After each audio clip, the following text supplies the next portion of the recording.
Olá, eu sou Ana Beatriz, aluna de enfermagem da UEL do terceiro ano e bolsista de iniciação científica pela Fundação Araucária, vinculada ao projeto de pesquisa número 12020, orientada pela professora doutora Sandra Vargas. Minha iniciação é sobre a avaliação das alterações na funcionalidade e sua associação ao marcador inflamatório de proteína C reativa em pacientes com transtorno bipolar, em comparação aos pacientes com transtorno depressivo maior. O transtorno bipolar é uma doença que apresenta oscilações no humor, com episódios de mania, hipomania e depressão, que podem ser alternados ou conjuntamente. Já o transtorno depressivo maior se caracteriza somente por episódios depressivos. O transtorno bipolar pode ser caracterizado como uma doença progressiva e é considerado uma das principais causas de carga de doença e de anos vividos com incapacidade. A disfunção cognitiva nos pacientes com depressão decorre de vários fatores de risco, e um deles é o aumento de biomarcadores inflamatórios. A proteína C reativa é uma proteína inflamatória e os seus níveis elevados estão relacionados ao déficit cognitivo e à baixa funcionalidade em portadores de transtorno bipolar. Os elevados níveis de PCR podem modificar uma resposta terapêutica para pacientes bipolares e levar a um quadro de refratariedade no tratamento de transtorno de humor.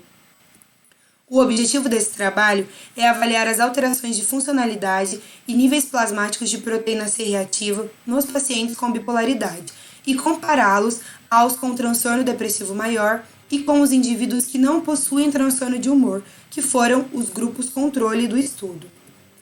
É um estudo transversal de natureza quantitativa, onde participaram 86 pacientes com transtorno bipolar e 47 pacientes com transtorno depressivo maior, todos do Ambulatório de Psiquiatria da Universidade Estadual de Londrina. O grupo controle foi composto por 81 funcionários da UEL que não apresentam transtorno de humor. A pesquisa foi aprovada pelo Comitê de Ética e todos os pacientes assinaram um termo de consentimento esclarecido. Foram realizados exames laboratoriais de proteína C reativa e medidos circunferência abdominal, pressão arterial, altura e peso corporal.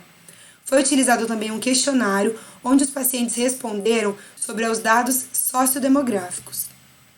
A gente utilizou duas escalas. Escala de incapacidade de Sheehan, que avalia o prejuízo no desempenho ocupacional, social e familiar desses pacientes, e também contabiliza os dias de trabalho perdido e os dias improdutivos de trabalho nos últimos 30 dias. Os pacientes que tiveram a pontuação maior que 6 tiveram um prejuízo significativo. E a escala de gravidade de depressão de Hamilton, que é utilizada para a avaliação do estudo depressivo desses pacientes. Como resultado, na tabela 1, a gente teve que os pacientes com transtorno bipolar, eles tiveram menos anos de estudo em relação aos dois outros grupos, e a maioria se enquadra na classe de desempregados ou recebendo auxílio-doença. Já na tabela 2, todos os pacientes, tanto com transtorno bipolar quanto com transtorno depressivo maior, tiveram mais sintomas depressivos do que os do grupo controle.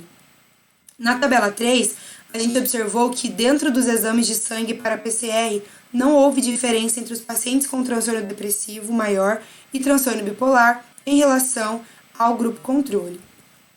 Aqui a gente pode observar que a média de estudo dos pacientes com transtorno bipolar é de 4,46 e em relação ao trabalho, a porcentagem dos três grupos, a maior é dos pacientes com transtorno bipolar, que é de 38,8%. Já na tabela 2, a gente pode observar que a porcentagem de pacientes com transtorno bipolar e transtorno depressivo maior é bem maior do que as dos pacientes do grupo controle. E na tabela 3, a gente pode ver que não teve muita diferença na porcentagem dos três grupos. Então, a gente pode concluir que tem muita semelhança entre o transtorno bipolar e transtorno depressivo maior devido ao comprometimento funcional e uma maior gravidade dos sintomas depressivos. Não houve o aumento de níveis da proteína C reativa, nem obesidade, circunferência abdominal entre transtorno bipolar e transtorno depressivo maior. Esses resultados, eles sugerem implicação na prática clínica, porque os pacientes com transtorno bipolar, eles tiveram uma maior taxa de desemprego comparado aos pacientes com transtorno depressivo maior. E eles receberam também mais auxílio-doença do que as pessoas sem o transtorno de humor. E apesar das alterações na escala de Sheehan, a gente não conseguiu comprovar pelo exame de sangue essa relação com a alteração da funcionalidade. Muito obrigada.